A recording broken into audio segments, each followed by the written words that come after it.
4 en Canal 4.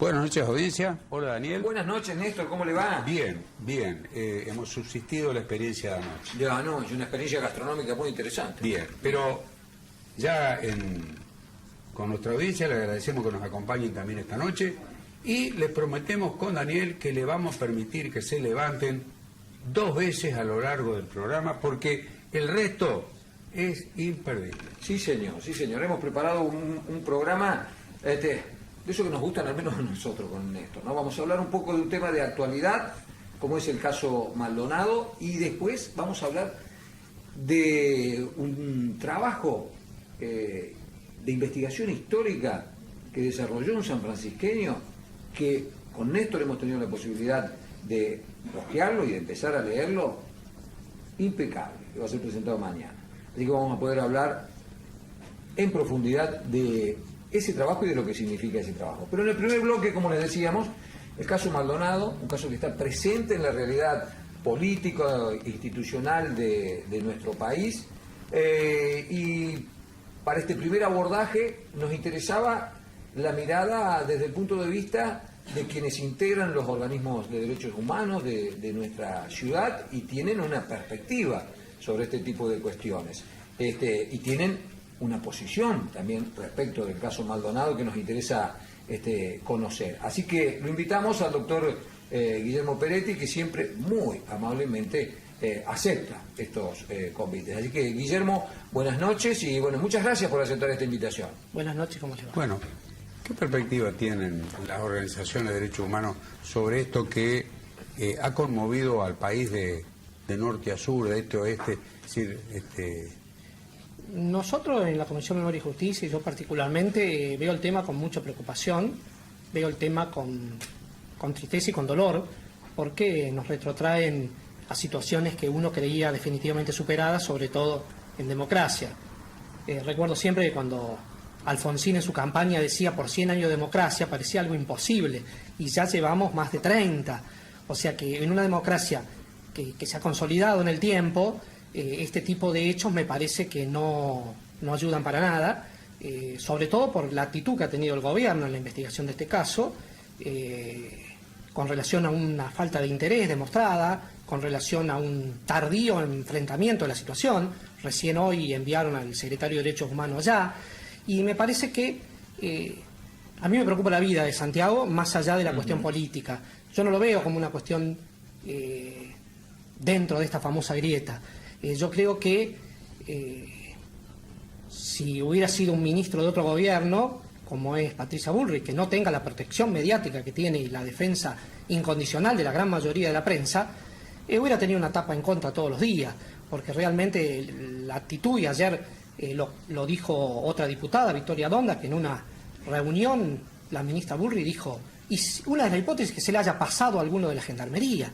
O sea que hay una serie de situaciones que realmente de entrada me parece que tenían que haberse separado. Hubo mentiras, porque mintió en el Senado diciendo que Nocetti había estado de pasada, y Nocetti estuvo hasta presidiendo una reunión con diputados del sur, o sea, su jefe de gabinete, ¿no es cierto? Acá yo digo que me interesa fundamentalmente porque... Perdón, Guillermo, Nocetti estuvo en el lugar. Sí, pero Patricia Bullrich, cuando fue a diputados, dijo que pasó, saludó y se fue, que no estaba con ninguna función oficial, cuando se ha demostrado que estaba interviniendo en el tema y estuvo en estos 2 días famosos, tanto el 31 de julio como el 1 de agosto. Yo lo que quiero decir es que acá se cuestiona, por ejemplo, que Guzmán, el arquero de la selección argentina, tenga una remera que diga dónde está Santiago, o que la mujer de Messi haya dicho quiero saber dónde está Santiago. Bueno, yo quiero saber dónde está Santiago. yo no lo quiero ver como una cuestión política. Sí, se politiza el tema, se cuestionó el tema de las escuelas, se cuestionó el tema de que se pongan en los pizarrones dónde está Santiago, y sinceramente, a mí me hubiera gustado que cuando desapareció mi hermana hubiéramos podido reclamar, hubiéramos podido preguntar por Juan, por Pedro, por miles de desaparecidos. Por eso yo, si voy al tema político, también es político. Cuando Macri, el día del juramento de la bandera, le hizo decir a todos los nenes, sí se puede, sí se puede, sí se puede. Eso también es política a los alumnos, ¿no? Guillermo, se discute respecto de una terminología que me gustaría que nos precises en la medida de tus posibilidades. Se habla de desapariciones comunes o de desapariciones forzadas. Y en este caso, desde los organismos de derechos humanos se insiste en que aquí estamos en presencia de una desaparición forzada de una persona. ¿Cuáles son las características que hacen que se hable en este caso? Sí, bueno, la desaparición forzada es cuando hay una intervención, ¿no es cierto?, de alguna fuerza del Estado. Del Estado. En este caso, bueno, hay sospechas como que Gendarmería intervino en la situación. Incluso la carátula se modificó durante el transcurso de los días. Inicialmente no estaba como desaparición forzada y después la fiscal cambió la carátula, ¿no es cierto?, y se empezó a investigar como desaparición forzada.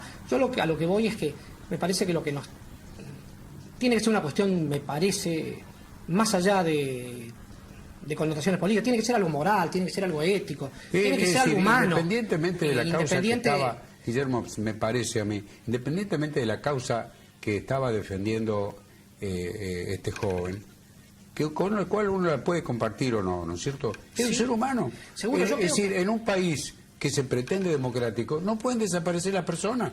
El hecho de pedir por Santiago no te convierte en mapuche, en kirchnerista o en montonero, pero parece que en las redes sociales, si uno pregunta por Santiago, quiere que caiga el gobierno. Yo no pretendo para nada eso. Yo no, como les decía, yo quiero que vivir en democracia, pero hay actitudes que han pasado que lamentablemente me retrotraen a épocas pasadas. Nosotros en la marcha de Santiago el otro día había policías de civil sacando fotos, a los detenidos que hubo después de la... No justifico para nada los incidentes de la marcha de Plaza de Mayo, pero se dice que de los 31 detenidos se ha comprobado que 3 o 4 tuvieron intervención en los incidentes. Muchos salieron de trabajar, o estaban filmando, sacaron fotos, y se los ha desnudado, se los ha tratado con mayor inquina contra los que tenían tatuaje o contra los que tenían el pelo distinto, o con mismo Santiago, si era tatuador, si era artesano. Pareciera que volvemos al por algo habrá sido o por algo habrán hecho. Eso es lo que me preocupa, que Guillermo, yo pensé que esas cosas no se iban a volver a vivir. Desde algunos sectores se intenta presentar a este hecho como un hecho planificado por el gobierno, haciendo una analogía con la época de la dictadura. De hecho, Bonafini dijo, bueno, Macri lo mandó a matar o a secuestrar o a desaparecer. ¿Compartís esta visión o te parece que es una exageración de la realidad? Personalmente no creo que estemos en una dictadura para nada. Macri ha sido electo democráticamente. Como tampoco comparto todos los que ahora dicen eso cuando decían que Cristina era una dictadora y se prendían a Mirta Legrand cuando Mirta Legrand decía que es una dictadora. Tampoco creo que Cristina haya sido una dictadora, ni Cristina ni Macri. O sea, yo no comparto eso. Sí que hay actitudes que uno hubiera querido otra respuesta del Ministerio de Seguridad o del mismo Macri, que a veces llaman por teléfono a cualquier persona por una cuestión política, pero una cercanía con la familia de Maldonado. O que acá se ha vivido... nosotros llegamos... Recién ahora se ha producido algún contacto... Argentina, lamentablemente, pasó a ser tristemente célebre en el mundo por los desaparecidos. Porque cuando de Argentina se hablaba de Fangio o de Monzón, se empezó a hablar de los desaparecidos. Es una palabra que se empezó a escribir en castellano en todos los idiomas del mundo. Entonces eso, por más que pasen los años, uno no puede causarle un impacto que estemos viviendo ahora algo de este tipo, ¿no es cierto? Bien. En las redes sociales que la verdad son un fenómeno nuevo, hay que ponerlo también bajo análisis, pero para contrarrestar la pregunta de dónde está Santiago Maldonado, mucha gente responde y dice, ¿por qué nos preguntan qué pasó con Nisman? ¿Por qué nos preguntan qué pasó con López? Sí, o con Fuente Alba. Bueno, pero son casos distintos. Fuente Alba fue matado por la policía en Neuquén bajo el gobierno de Sobis, un socio incondicional a Macri en ese momento, ¿no es cierto?, como jefe de gobierno. Julio López, por supuesto, que es un caso que me preocupa muchísimo. No comparto lo que dijo Eve Bonafini de que era un guardiacárcel. Para mí son dos casos muy graves y que tienen que ser esclarecidos. Pero, por ejemplo, con Nisman me parece otra cosa.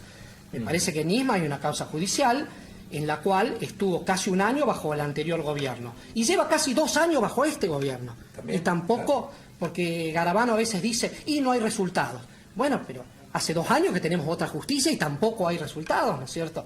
Yo creo que meter Nisman con Santiago Maldonado son dos cosas distintas. Ojo, que se aclare lo de Nisman como que se aclare lo de Julio López, pero el momento actual me parece que nosotros no podemos dejar de hablar de Santiago Maldonado por compararlo con otros casos. Santiago, como dijo el doctor, es una persona que está faltando en un Estado de Derecho. Es un ser humano.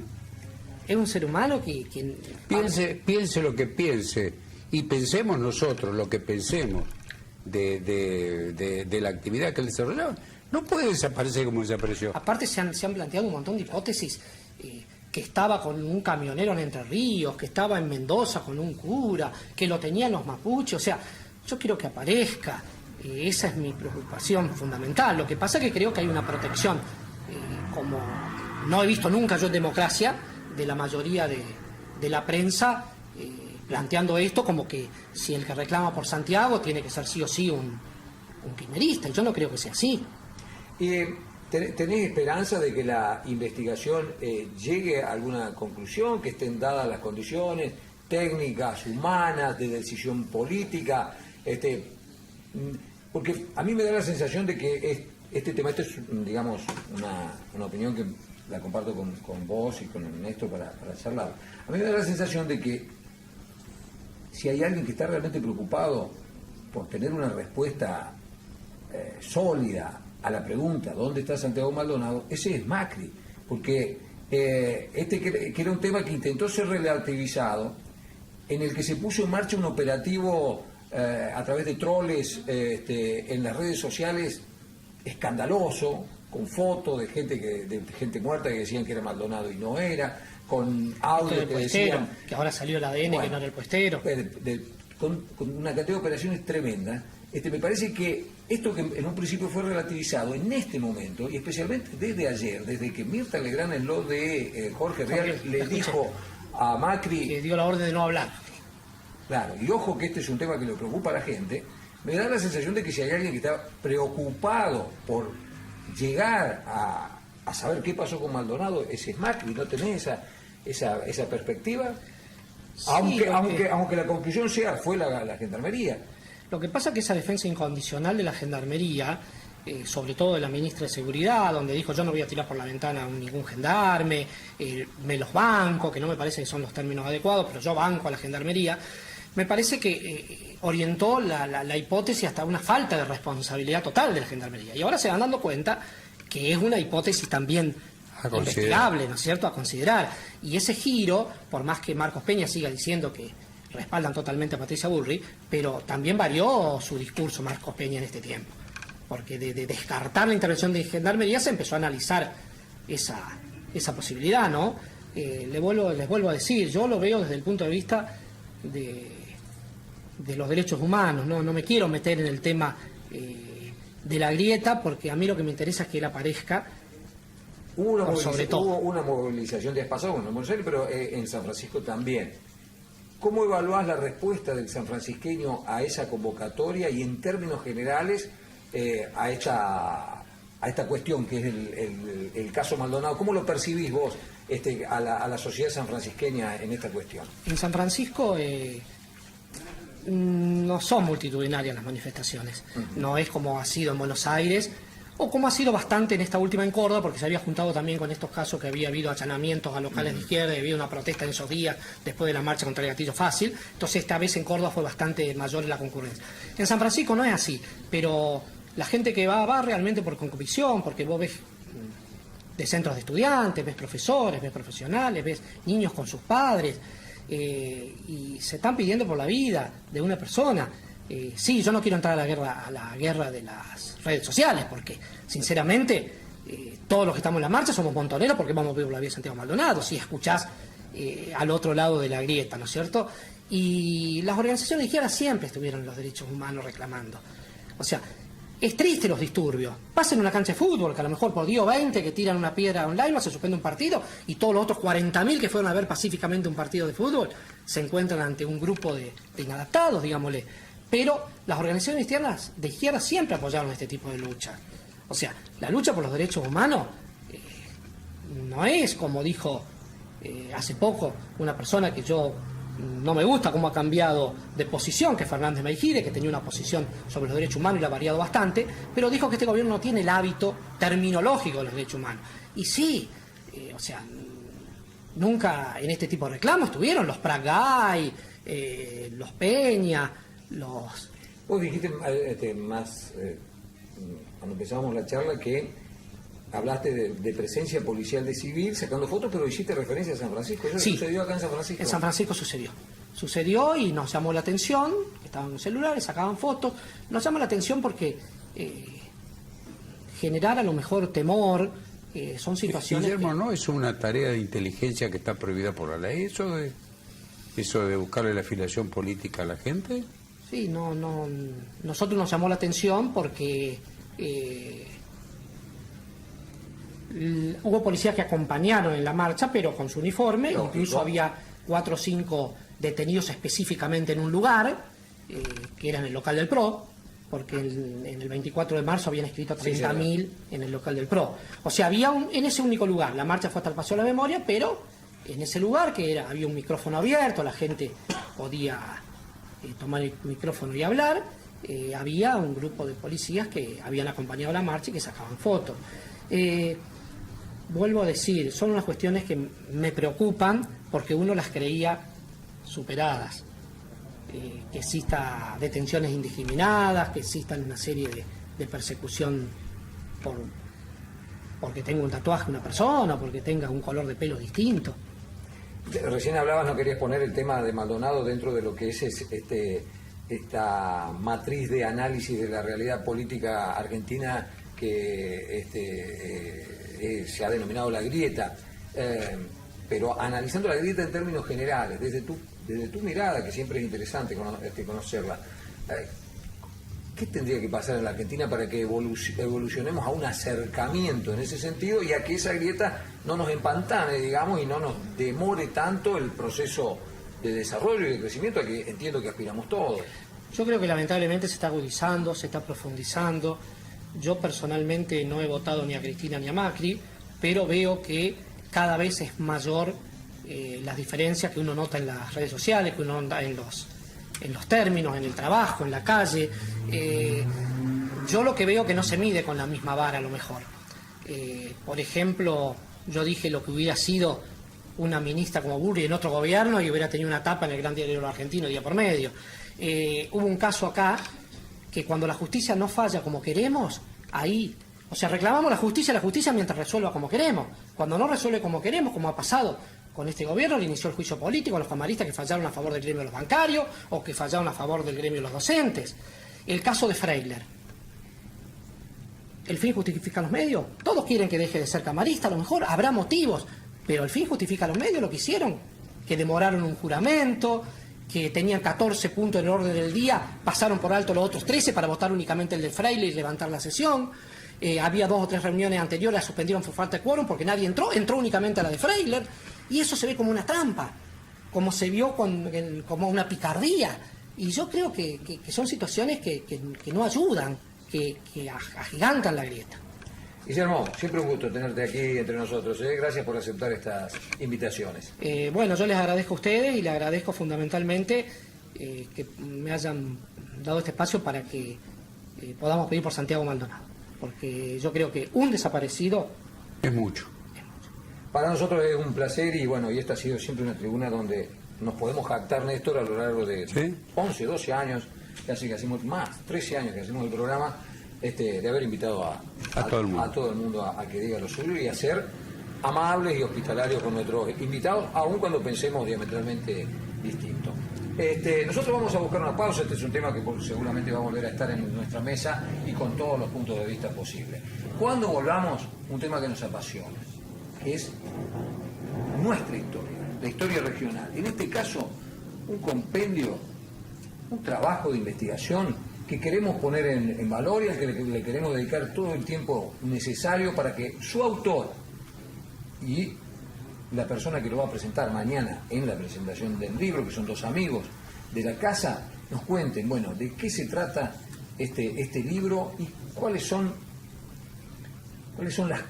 qué es lo que le ha dejado al autor el estudio tan profundo de la historia del departamento San Justo. Al regreso de la pausa.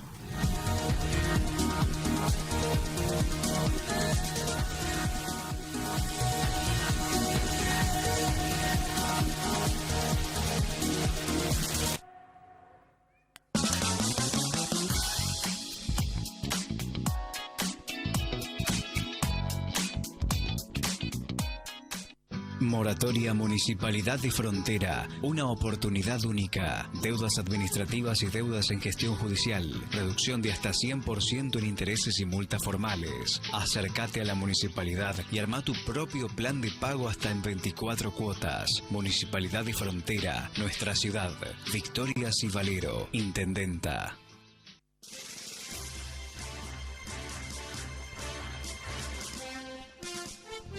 El intendente Ignacio García Aresca supervisó la instalación de nuevas cámaras de seguridad en distintos sectores de la ciudad. Se trata de 16 domos que toman imágenes en 360 grados y tienen un alcance lineal de 2.000 metros. Vamos a tener cubierto todo lo que significa camino interprovincial y eso hace de seguir manteniendo la seguridad, que es el fin en la que buscamos como una herramienta más de este trabajo que venimos haciendo entre la provincia y el municipio. Quedó inaugurada la 8ª guardería municipal en barrio San Cayetano, la cual lleva el nombre de la recordada dirigente Evelina Margarita Feraudo y albergará a unos 40 niños que residen en aquel sector de la ciudad. Se puso en marcha la primera escuela municipal de deporte adaptado de la provincia en las instalaciones del Polideportivo Municipal, cuyo fin es lograr la autodeterminación, la autonomía de la persona y su plena inclusión en todos los ámbitos de la vida comunitaria.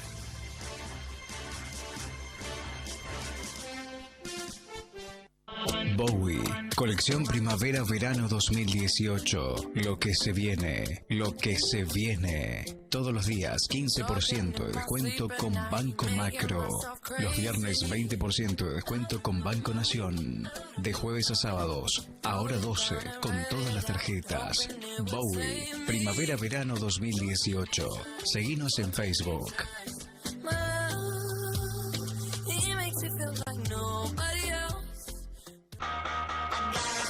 Nos estamos mudando. Grandes cambios en Sloguet Café Concert.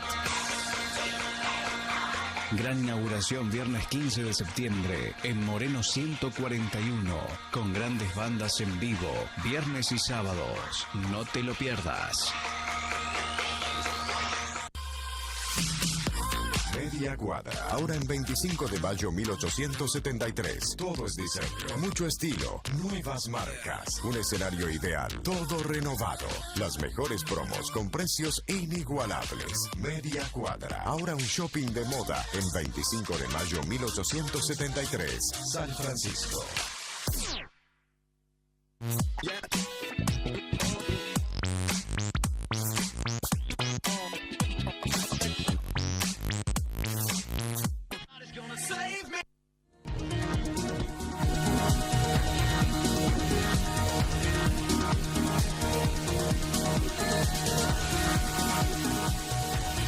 Bueno, Daniel, vamos a tener un par de bloques porque le vamos a dar permiso a nuestra audiencia que se levanten a hacerse un cafecito.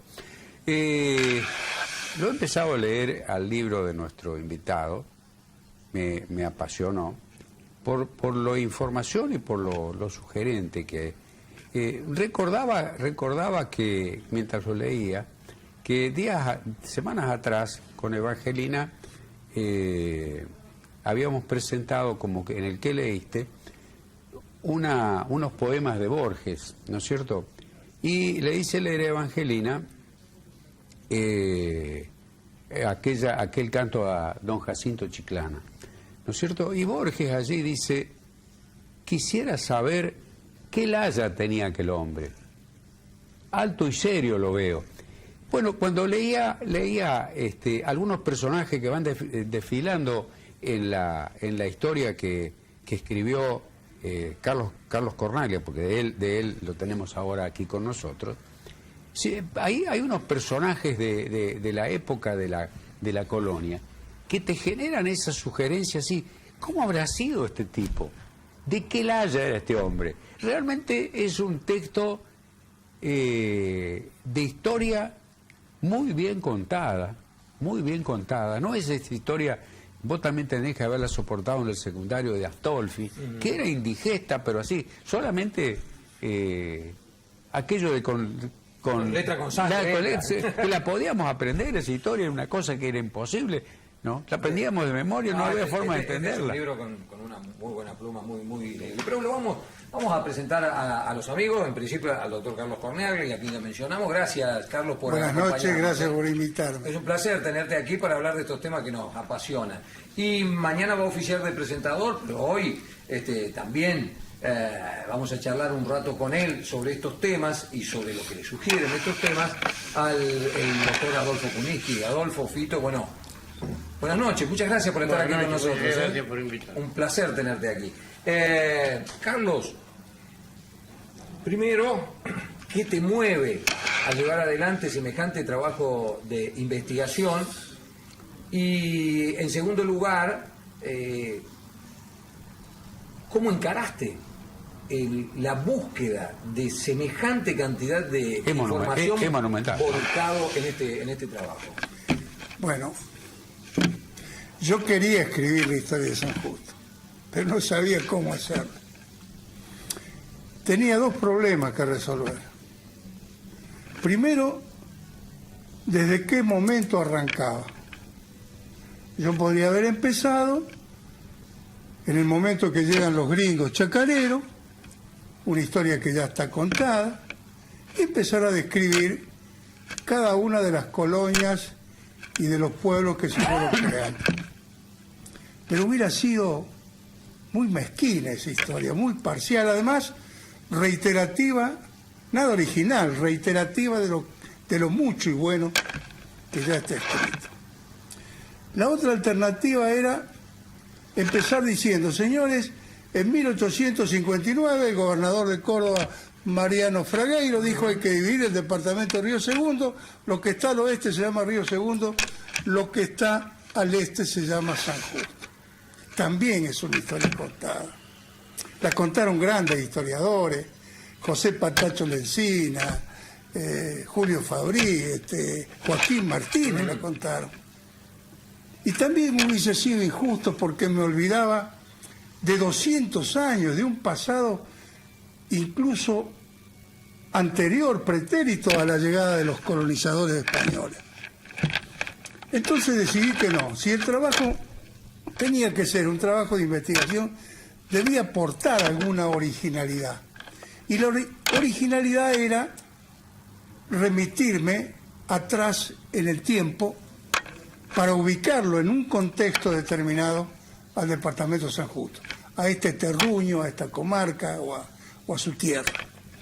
Pero ahí se me presentaba el segundo problema. ¿Qué ícono, qué identificación, qué mojón utilizaba para decir esto es San Justo cuando llegaron los españoles? Claro, claro, yo tenía que tener un elemento para decir, mire, esto que está acá es lo que hoy es San Justo. Claro. Y ya estaba en la crónica, en los mapas, en la historia ya del mundo. Afortunadamente tenemos la laguna Marchiquita y los bañados del Río Dulce que me dieron esa oportunidad. Claro, entonces, perdón, formada hace 30.000 años. Claro, ahí la laguna Marchiquita. Y eso sí figura, por ejemplo, en cartografía antigua. Por supuesto, pero figura, claro. Si uno va al archivo de Indias y lee la historia de las crónicas del Perú y de las guerras civiles peruanas, del año 1540, ya figuran los bañados del Río Dulce, ya figuran, pues es apasionante. O sea, San Justo ya es un pedazo de la historia del mundo. La laguna de los Porongos. La famosa laguna salada de los Porongos. Así se llamaba originalmente. No, tuvo muchos está nombres, está pero arriba. se llamaba Laguna de los Porongos porque porongos viene del quichua. Viene del quichua, como un montón de nombres de montañas, ríos, valles, comarcas, por el gran poder fecundante que tuvo la civilización incaica, que llegó, como ustedes saben, como todos sabemos, que llegó hasta las barrancas del Paraná. Carcarañá, por ejemplo, es un nombre que deriva del quichua. Ni hablar de Intihuasi, ni hablar de este caso de la Laguna de los Porongos. El Misqui Mayu es el río Dulce. Claro, el Ancenusa. Ancenusa, El dulce que Ahí, vos sabés que ahí hay una controversia. Algunos dicen que hasta es un nombre español, que suena español, pero... que deriva de los moros. Entonces no está demostrado que Ancenusa sea un nombre, un vocablo que proviene de una lengua originaria o de un dialecto o idioma originario. Eso está en revisión o está en cuestionamiento. Pero Pucará, por ejemplo, Pucará es un nombre absolutamente quechua y los indios le decían Pucará al río primero. Al río primero. Antes que Suquía. Antes que Suquía le decían Pucará y ustedes van a ver en los mapas que yo tengo para mostrar cómo está señalado en la cartografía jesuítica como río Pucará. Pucará quiere decir defensa, quiere decir como un fuerte. Claro, una pared o algo que defiende. Algo que sirve para defender. Hablaste de mapa y nos trajiste mapa. Bueno, vamos a ver alguno, Luciano, por favor. Vamos a ponerlo en pantalla. Ahí está. ¿Qué pasa? Esa es la tapa ¿Cuál que es ese muestra mapa? la Laguna Mar Chiquita. Ese es un mapa de 1891. Es ya la Laguna Mar Chiquita porque está indicando el centro de la cuestión a través de la cual podemos ya ir identificando San Justo con el paso del tiempo. La próxima. Seguimos. Vamos con él. Ahí está. Bueno, miren cómo dibujaba en esta cartografía. Pase, por favor. La otra. No, es la misma que está animada. Este es un mapa de 1774, donde se ve adelante el río Salado, Ajá. que se llama Juramento, porque ahí juró la bandera Belgrano. Arriba, claro. entre Tucumán y Salta. Después tenemos el otro río abajo, el río Dulce.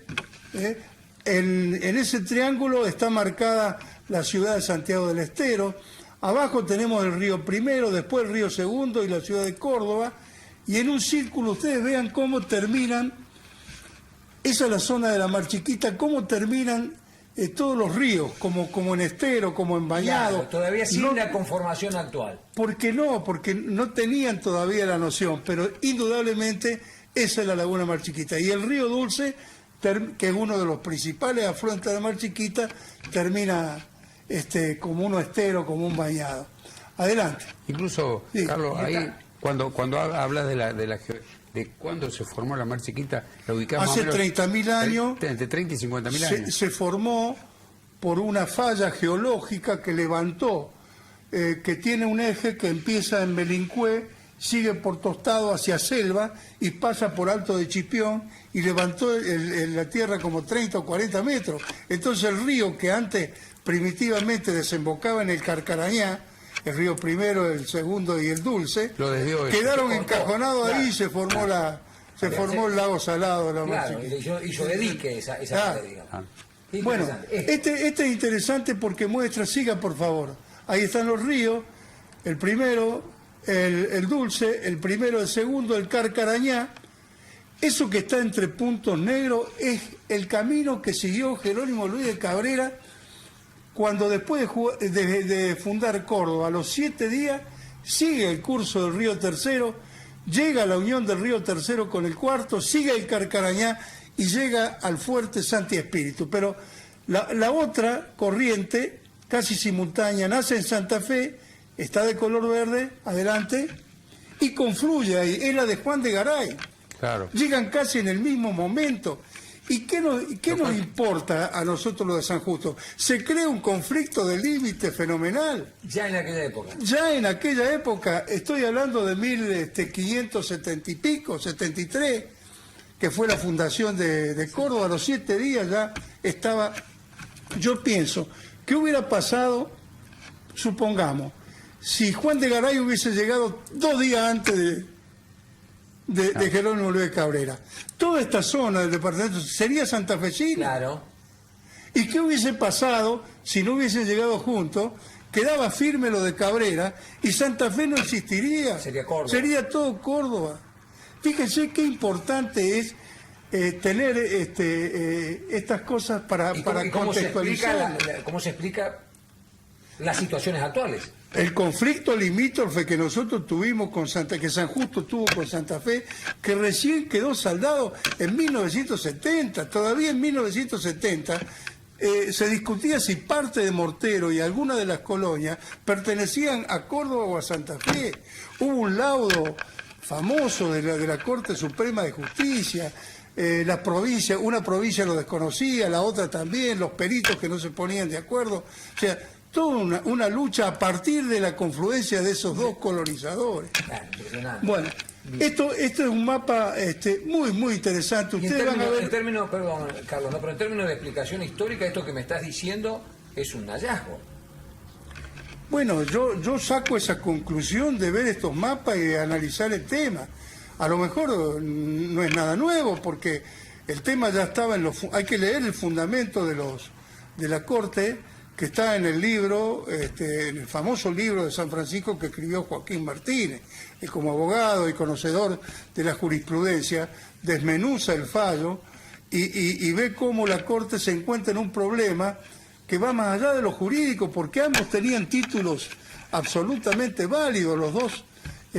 Pero fíjense lo que dice Garay. Juan de Garay dice, desde este momento que yo fundo acá con las Tineas ahí en Santa Fe, 50 leguas para Chile. 50 leguas para Chile. Chicos, no sé cuántos kilómetros. Entonces toda esta zona sería santafesina. Claro. Entonces es indudable que analizar esto con esa profundidad nos permite decir que la historia de San Justo tiene sus orígenes en la historia misma, no solamente de Córdoba, sino de la Argentina. Estábamos viendo el otro mapa mapa anterior, que es muy interesante. Ustedes van a ver entre los ríos primero y segundo que están marcados ahí, toda esa zona era la zona donde estaba fortificada, porque adelante, allá arriba, en el triángulo está Morteros, sí. Y vamos a ver en puntos cómo los indios chaqueños cruzaban, utilizando el borde oriental de la laguna, cruzaban toda la zona eso que está señalado ahí es el Fuerte del Tío, claro. San Carlos del Tío, sigue la flecha más arriba, otro fuerte, no, perdón, el primero es el Garabato, el segundo del Tío, y sigue hacia arriba hasta llegar, adelante, hasta llegar a la puerta. La puerta era realmente, como dice Ferrero, era la puerta que abría la entrada de los indios a la propia capital de Córdoba. Claro, entonces esa era la línea de Fortines. De Fortines. Entonces, a través de esa línea verde se van formando los fortines. Sigamos. Esa es la ciudad de Santa Rosa de Río Primero. Ahí se van produciendo los fortines, ¿ves? El Garabato, Plujunta, Trincheras. El Garabato es acá cerca. El Garabato entre Colonia Marina Marina y la Francia. Claro. Eso fueron tierras. Todavía la zona se conoce como el Garabato. Se conoce con el Garabato, se conoce como Campo Paunero. Eso después yo ahí relato. Ahí funcionó el general Paunero, que fue ministro y gobernador interino de Córdoba en la época de Mitre. Compró 18.000 hectáreas, tenía ahí, e instaló la comandancia de la frontera noreste de Córdoba ahí en el Garabato. Después el Garabato se vende, se fracciona, parte del Garabato forma ahora la Colonia Marina y otra parte la compran los Bueros y otros que después van también a fundar Devoto y a comprar terreno en la zona de Devoto, ¿no? Claro. Ahí vos sabés, Carlos, que en la zona de Colonia Marina y en esta línea, en un momento, hace 30 años, ¿no? Hicimos un trabajo en la zona de Garabato, en los campos de Falco, Claro. en el cauce antiguo del Río Segundo, porque el Río Segundo fue canalizado para que vaya a Marul, y encontramos restos de cerámica que están en el Museo de Devoto. Muy probablemente de la época en la que el fuerte de Garabato fue creado y levantado en el año 1818 por el comandante de la frontera que se llamaba José Nazario de Sosa, que tenía en ese entonces la comandancia en el fortín o fuerte San Carlos del Tío, Carlos, que es actual la Villa Concepción del Tío. Permíteme que le pregunte a Fito. Fito, bueno, mañana vas a oficiar de presentador. ¿Por qué, desde qué perspectiva te parece que es importante este trabajo que nos va a presentar mañana Carlos? Bueno, entre los muchos méritos que tiene esta obra está el de rescatar, como ya se dijo, el pasado hispano-criollo. Claro, el pasado hispano-criollo, es decir, hay una gran historia anterior a la colonización. También, como lo señala muy bien, se plasman dos culturas. La epopeya colonizadora es que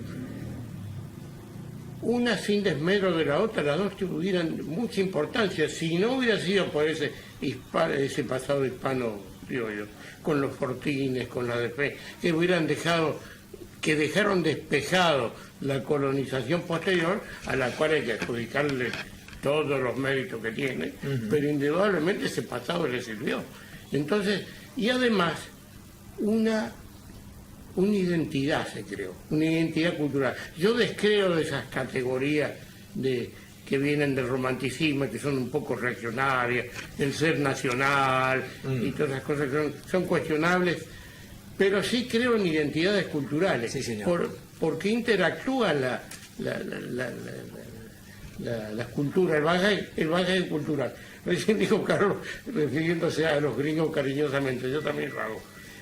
Ustedes van a encontrar un gringo de Arroyito que habla con tonada cordobesa. ¿Cómo se explica eso? Claro. Y eso de los indios anterior a la conquista. Claro, eso es un choque, una fusión cultural. Una fusión cultural, que siempre en estos países el resultado es mejor que las partes.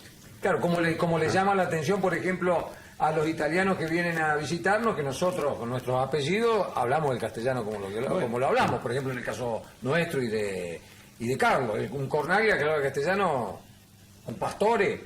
A propósito de eso, pero hombres como Ricardo Rojas y, ¿cómo se llama el Galvez, el escritor? Manuel Galvez, y yo creo que no me viene en este momento a la memoria, se oponían a la inmigración, porque ellos se aferraban a la identidad hispano-criolla y creían que la inmigración iba a alterar el sentido nacional, al punto de que recomendaban prohibir hablar los dialectos y los idiomas extranjeros para forzarlos a asimilarse a la nacionalidad argentina. Pito, ya seguimos, los chicos nos avisan que tenemos que hacer un corte, hacemos un pequeño corte, pero le hemos dejado el resto del programa para charlar de este tema porque realmente nos parece apasionante. Así que hacemos una pausa. Cuando volvemos con Carlos Cornaglia y con el doctor Adolfo Cunicchi, seguimos hablando de la historia del departamento San Justo y de la presentación de este trabajo que a nosotros nos interesa muchísimo poner en valor. Claro, no era el ideal de Alberdi.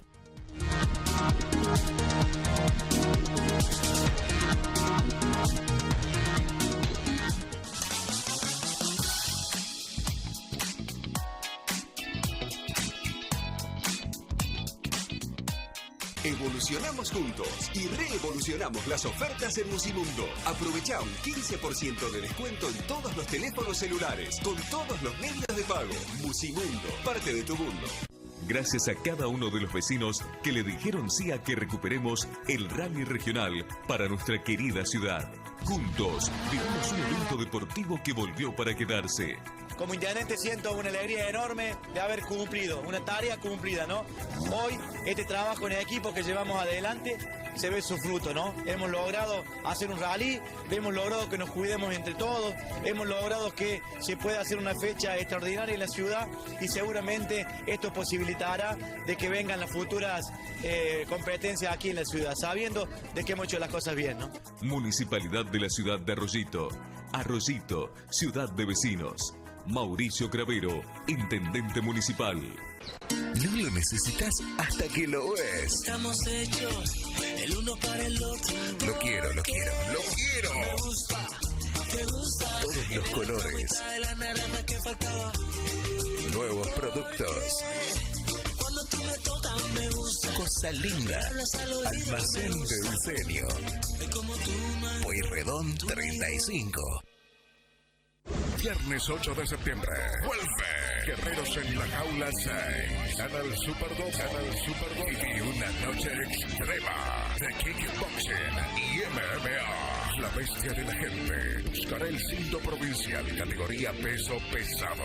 Además, 10 combates a pura adrenalina. Y la novedad, peleas medievales. Conseguí tu anticipada a 110 pesos en Maxicioto El Busca, Igor y El Búnker. PPP y PPP Aprendiz 2017. El vicegobernador Martín Yarlora presentó, acompañado de la secretaria de Equidad y Promoción del Empleo, Alejandra Vigo, la nueva edición de los programas Primer Paso y Primer Paso Aprendiz, que brindarán a miles de jóvenes la oportunidad de tener su primera experiencia laboral. Las inscripciones están abiertas hasta el 29 de septiembre y el formulario se puede descargar en empleo.cba.gov.ar. Entre todos, hacemos más. Córdoba entre todos. Gobierno de la provincia de Córdoba. No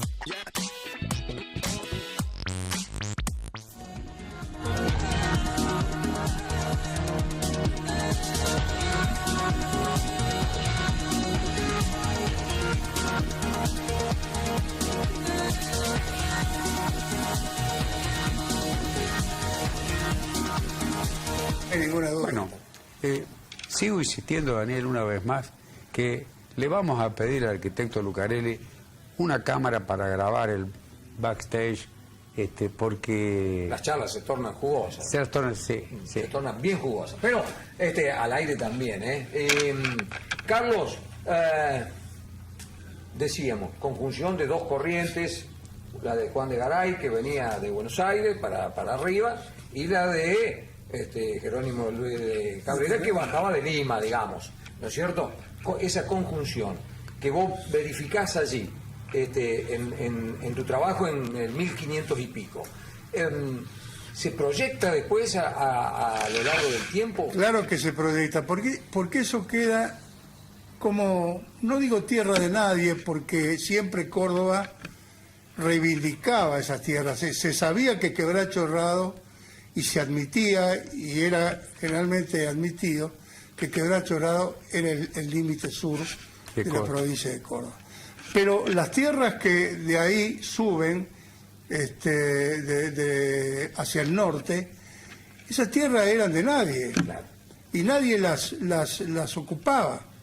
Eran tierras vírgenes que no estaban trabajadas. Era el desierto de que hablaba Sarmiento, es decir, así es porque fuera árido. Eran tierras fiscales. No había gente, y no había gente porque no había agua. Es decir, no había río. ¿Qué pasa? Cuando llega el ferrocarril de Rosario a Córdoba, y hay que cumplir con la ley que establecía que a cada lado de la vía le correspondían a los ferrocarriles ingleses, a la empresa inglesa, 5 leguas de cada lado, Córdoba no tenía dinero para pagar esas expropiaciones y tuvo que hacerla con dinero que le prestó la nación.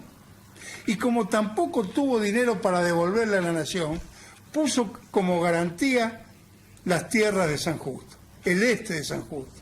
Entonces llegó un momento que la nación las puso en venta y las llevó a subasta pública.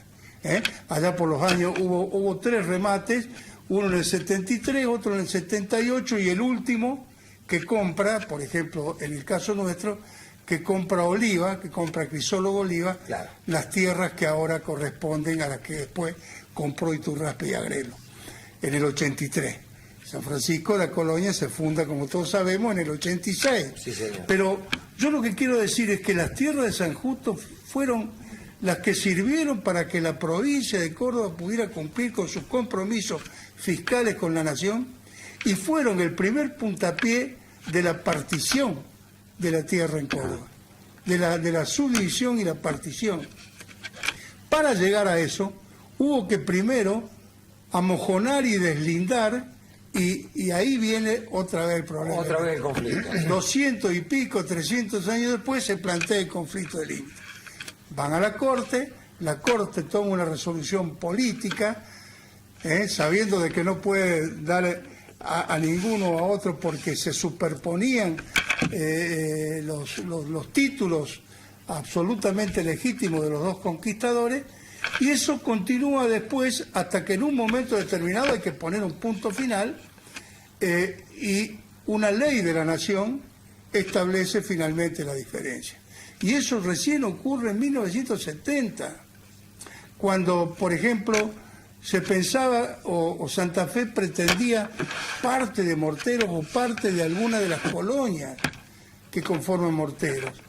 Entonces, bueno, todo eso tiene que ver con aquel encuentro de los... Vos hacés también, además de la historia en general de lo que hoy es el departamento de San Justo, abordás con un nivel de detalle importante el surgimiento de cada una de las colonias. Es el último... ¿Cómo conseguiste tanta información? Tuve suerte, porque afortunadamente, y vos sos uno de los, Daniel, uno de los mencionados, cada pueblo, cada colonia cumplió 100 años. Y en cada pueblo ese afán de mantener esa identidad lo llevó a que historiadores locales cristalizaran en un folletín, en un librito, la historia de su colonia y de su pueblo. Y yo tuve la suerte de encontrar todo eso y hacer como una especie de resumen y volcarlo en la última parte del libro, como para finalizar diciendo, bueno, llegamos hasta la avenida de los agricultores, se produce la colonización, llega el ferrocarril, comienzan las colonias y después cada colonia hace su historia. Ahí termina el libro, ¿no? Dando ese panorama y dándole, como decíamos en el recién, la fisonomía que hoy tiene el departamento de San Justo. El oeste, el este, el pasado hispano-criollo, épico, glorioso, honorífico, y la pujanza de pan, de trabajo, de espiga, de los gringos chacareros. Y ahí está la simbiosis.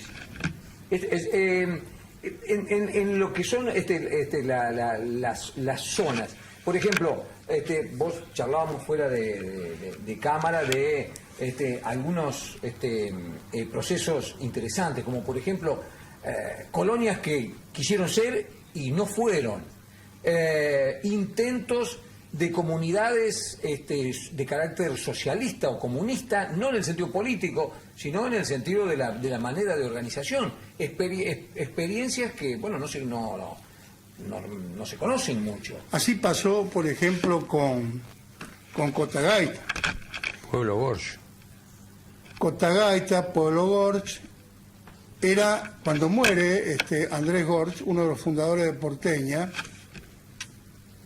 la estancia que se llamaba Porteña o La Porteña tenía como 15.000 hectáreas. Al hijo mayor, Andrés Jacinto Gorge, le toca 5.000 hectáreas de la parte, digamos, que está hacia el oeste de la vía, de la vía del ferrocarril, y hacia Brickman. Ahí tenía el casco, la estancia, bueno. A Andrés Jacinto Gorge se le ocurre hacer un pueblo, hacerlo él, pero edificarlo. Trae un arquitecto de Buenos Aires, famoso, y se ponen a trabajar un proyecto faraónico en aquel entonces de 900.000 pesos el proyecto. Bueno, cuando llegaron a los 300 y pico mil pesos se le acabó la plata a Gorge con esa pasión. Y tenía una deuda acá en el Banco Nación de San Francisco, no la quiso o no la pudo o no la supo levantar, y todo eso fue a remate. Lo compraron los vuelos, los compraron los Güeros del Molino de allá, los compraron los Llavenos, se fue rematando todo eso y el pueblo quedó ahora así, abandonado, las ruinas, la casa de campo a mitad de hacer, la escuela, la iglesia. Eso es Cotagaita y forma parte de la historia de San Justo. Sin embargo, la colonia siguió funcionando hasta no hace poquito, y el tren que venía de Laguna Paiva y que pasaba por ahí, iba a Dian Funes, pasaba por todo Chipión, sí, señor, hasta Marul y seguía, bueno, hasta Dian Funes, siguió pasando hasta hace poquito tiempo, hasta el 80 y pico, el 70 y pico. Qué interesante, qué apasionante. Mirá, se nos fue el tiempo, 21:58 minutos. ¿Cuándo es la presentación? ¿A qué hora? Bueno, lo presentamos. Acá tengo que aprovechar para agradecer la gentileza de mi gran amigo, el Fito, el famoso Fito Kuniski. Lo presentamos mañana a las 19:30 en la Casa de Córdoba. La audiencia es gratuita, es amplia, abierta, todo el que le interese la historia regional lo invitamos y lo esperamos para continuar hablando. Y en esa ocasión se puede adquirir el libro. Sí, hay algunos ejemplares que van a estar a la venta, a 200 pesos el libro, y otros serán a pedido, a medida que vayan pidiendo, iremos haciendo ejemplares para, en la medida de la satisfacer. Ojalá. ¿Va a haber un tomo 2, Carlos? Claro, porque llegás hasta ahí, hasta la llegada del inmigrante, hasta el año 1900, 1914 aproximadamente. Sí, prácticamente en 1914 San Justo está consolidado. Las colonias y los pueblos están fundados. Son los que están ahora. Claro, salvo algunas colonias que han desaparecido, el caso que estamos hablando, sí. Jerónimo Cortés, Cotagaita, Palo Labrado, Nuevo Udine, Nuevo Piamonte, Cristina, Leticia, que estaban por acá, bueno, pero el resto de Cristina la otra. Bueno, en un entretiempo hemos hablado de política, los vamos a convocar los amigos porque tienen opinión sobre la actualidad de la Argentina. Sí, señor. Y sería fantástico escucharlo. Lamentablemente, con estos temas, personalmente, y creo compartir el sentimiento, nos quedamos con gusto a poco. Pero tenemos el libro nosotros. Pero tenemos el libro. Así que le vamos a sacar jugo. Y está hecha la convocatoria, mañana 19:30 en la Casa de Córdoba, lo vamos a acompañar a Carlos. Yo les voy a traer 2 ejemplares para que ustedes lo rifen o lo ¿cómo no? Estaría muy bueno. O de alguna forma inviten a la gente y se lo hagan llegar. Dale. Alguna audiencia algún oyente o algún televidente de todo corazón. Adolfo, un gusto tenerte por aquí. Carlos también. Néstor, nosotros llegamos. Creo que una vez más podemos sacar pecho, decirme. Sí, señor. Tarea cumplida. Les agradecemos que nos hayan acompañado hasta ahora y la confianza de que la semana que viene proponerles un programa parecido, es que los invitamos que el miércoles compartamos otra hora de aquí a Hora Actualidad. Muchas gracias y muy buenas noches.